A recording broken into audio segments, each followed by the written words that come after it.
Bonjour à vous, très chers téléspectateurs de Cœur d'Afrique, et bienvenue à suivre cette nouvelle livraison de l'actualité. Nous sommes lundi 5 mai 2025. Merci de nous rejoindre partout où vous nous suivez, que ce soit dans les 26 provinces de la République démocratique du Congo, partout dans la diaspora, dans tous les pays de l'Afrique. Merci en tout cas de nous rejoindre pour avoir toute l'actualité sécuritaire à l'est de la République démocratique du Congo.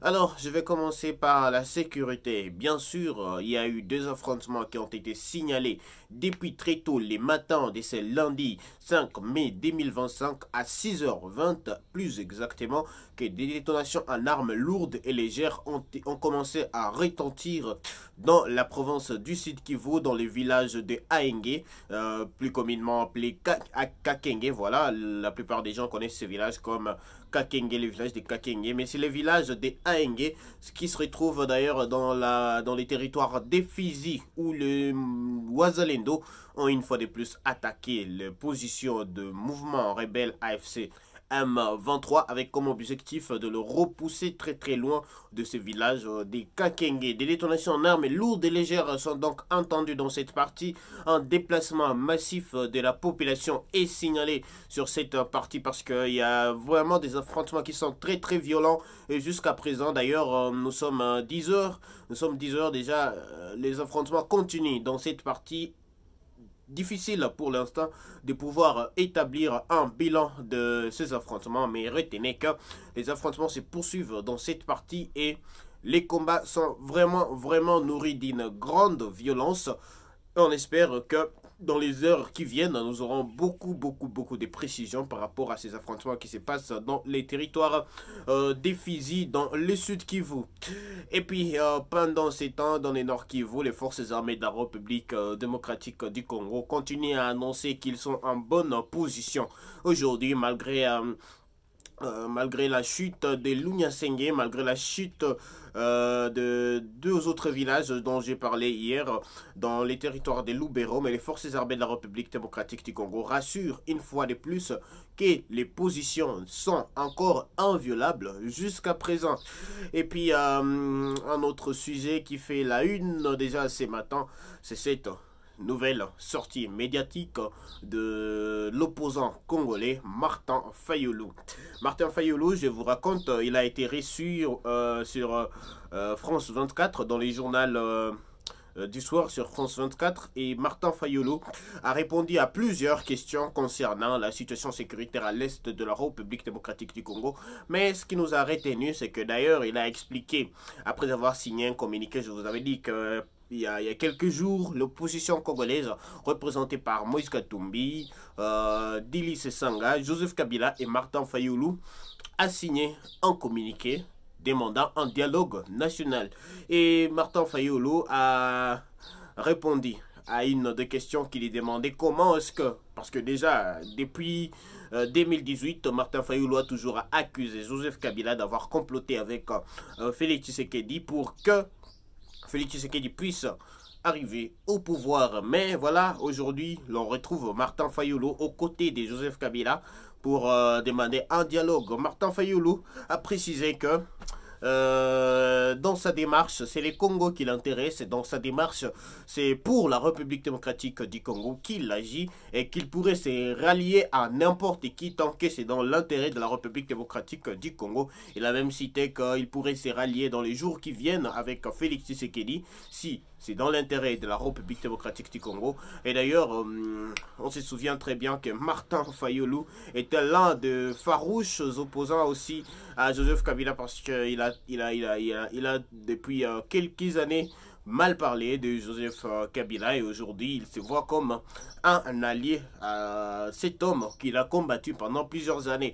Et puis on lui a même demandé concernant cette poursuite judiciaire de la République démocratique du Congo contre Joseph Kabila.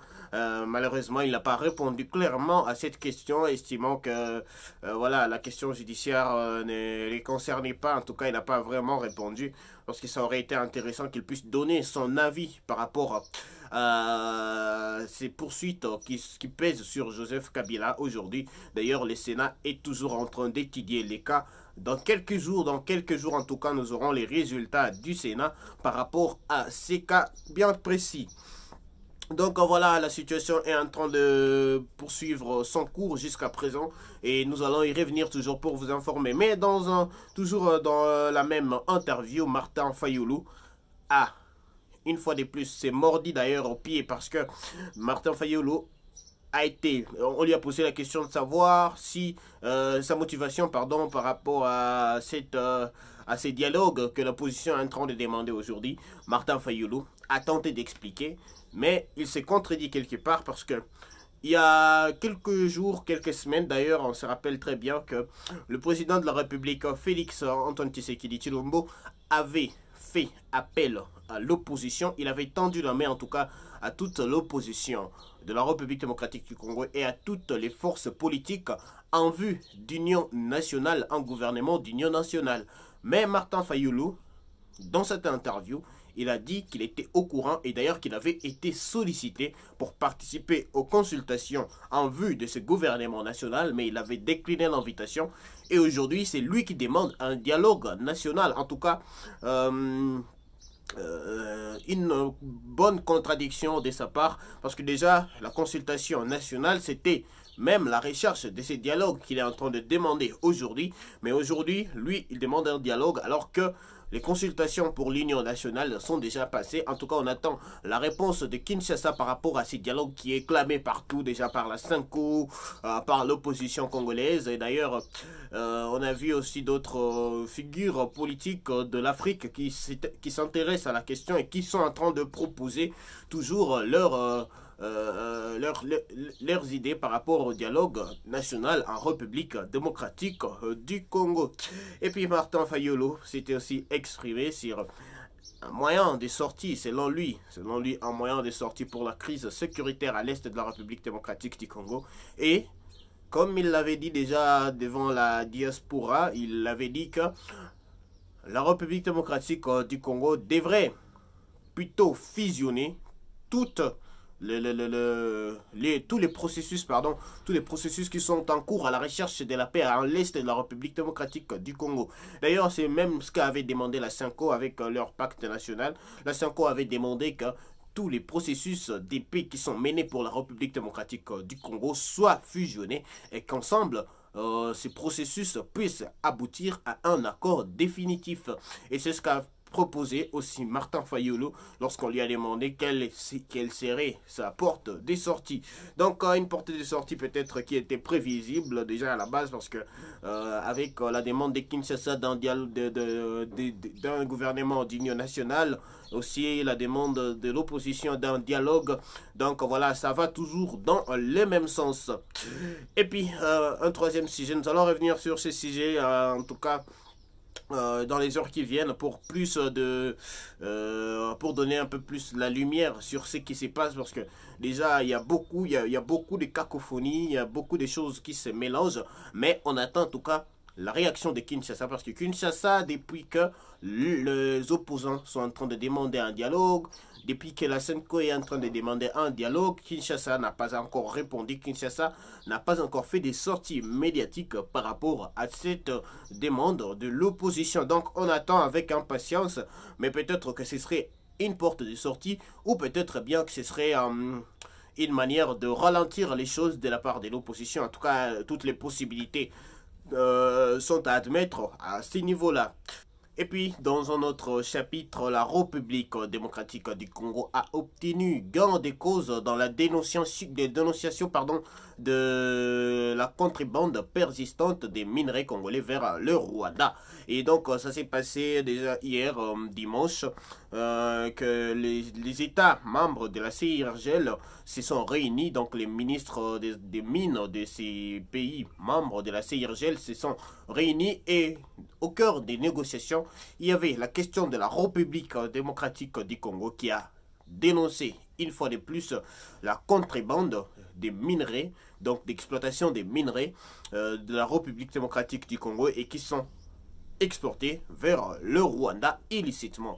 Et puis donc, après que la République démocratique du Congo ait dénoncé cela, les ministres membres de la CIRGL ont estimé qu'il était important de mettre en place une commission conjointe internationale pour enquêter sur ces cas que la République démocratique du Congo a mis à table. Donc, des cas de contrebande qui sont observés dans les provinces du Nord Kivu, d'ailleurs, du Nord Kivu, du Sud Kivu, les deux provinces contrôlées actuellement par l'AFC M23. Donc, plusieurs zones de ces provinces sont sous l'AFC M23.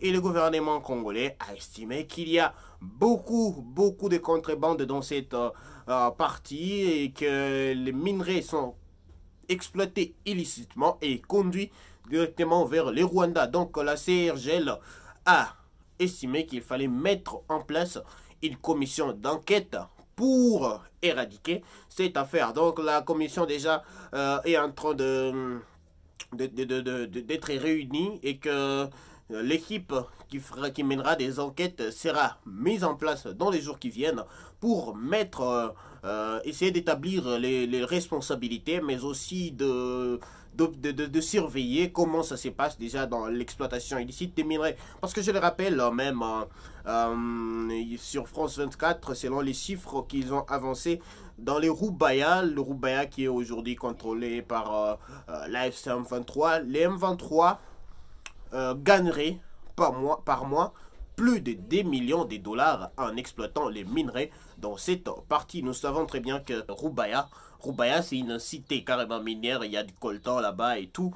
Et selon les chiffres en tout cas avancés par la Radio France Internationale, le mouvement AFC M23 générerait avec l'exploitation illicite dans cette partie plus de 10 millions de dollars par mois. Donc voilà, avec cette nouvelle commission qui sera mise en place, une victoire pour le ministre des Mines en République démocratique du Congo. Toutes ces zones seront donc surveillées et toutes les contrebandes seront donc retracées. Donc voilà, c'est ce qui s'est passé déjà avec les sommets de ministres des mines des États de la CIRGL. Donc voilà, merci à vous de continuer à nous suivre jusqu'à présent sur Cœur d'Afrique. Merci de ne jamais manquer nos actualités. Merci de continuer à soutenir votre chaîne. Donc contactez-nous si vous avez des questions, si vous voulez participer aussi, contactez-nous. J'étais Sylvain Kandouki à la présentation de cette nouvelle livraison de l'actualité. D'ailleurs, je suis avec vous tous les jours pour vous parler de l'actualité. Donc, on se retrouve dans les prochaines heures. Plus l'actualité évolue, plus on est là pour parler avec vous. Donc, on se retrouve très prochainement.